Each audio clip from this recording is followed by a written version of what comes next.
Hi, my name is Mabel Minyamani, and this is Thrive at the Top, the podcast for leaders who are in high-pressure industries who are done with surface-level solutions and ready to lead with confidence, clarity, and humanity. Here we explore what it takes to build resilient, high-performance teams in sectors like aviation, resource industry, education, and corporate without burning people out along the way. This show is powered by Complete Wellbeing Global and our trademarked Safe Pillars framework, where safety, awareness, fatigue, and emotional culture aren't just buzzwords, they are business imperatives. So let's talk Formula One. I am currently in the UAE, right? So I'm experiencing all things UAE. I did the air show, I did an employee wellbeing conference, and I also experienced the Abu Dhabi Aviation Formula One race, which is the mark of the end of the year for Formula One. So let's talk about Formula One, right? The 2025 Formula One season has just wrapped up. So it's about 44 races, 20 countries, over 440,000 kilometers traveled, extreme climates, high-speed crashes, microsecond decisions that need to be made, and high pressures that most of all of us will never fully understand.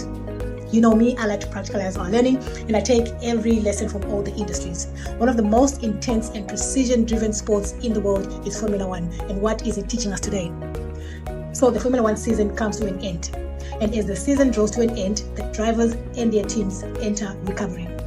Not reactively, not when they crash only, but deliberately, strategically, predictably. That's what I want you to pay attention to. There's a structured recovery window: simulation, testing, and then performance again. Why? Because even world-class performers can't sustain excellence without recovery. So let's ask the tough questions. Why do we still expect workplace teams to perform under pressure with zero recovery strategy in place? Let's talk about the workplace. In most organizations, and this has been my journey throughout the year, recovery is either ignored or outsourced to personal responsibility. It looks like this: push hard, burn out, take a day off, take a sick leave, return, repeat. That is not a recovery plan. That is survival.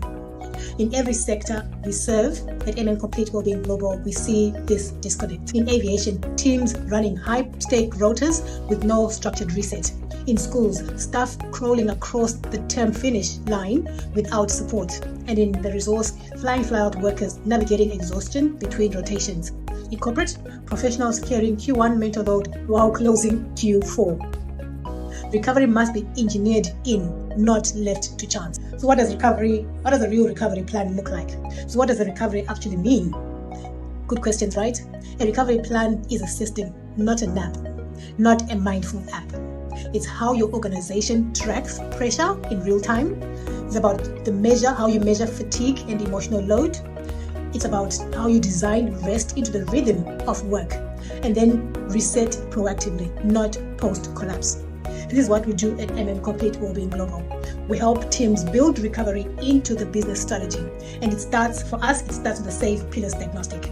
Our tool identifies fatigue risk, emotional strain, leadership overload, safety culture gaps. Because you can't design a recovery or anything if you don't know where the stress is hiding. So today I want to talk to you about the business case for recovery. Recovery isn't a soft skill, it's a strategic lever.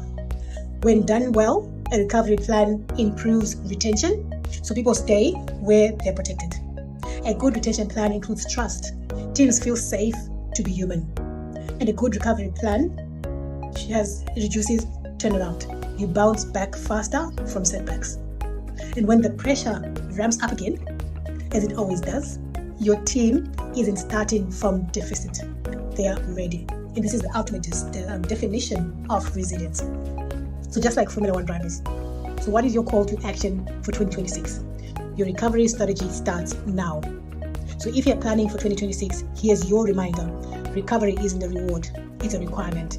Let's map out what recovery could look like for your workplace. At Complete Wellbeing Global, we offer the Safe Pillars diagnostic to give you real data.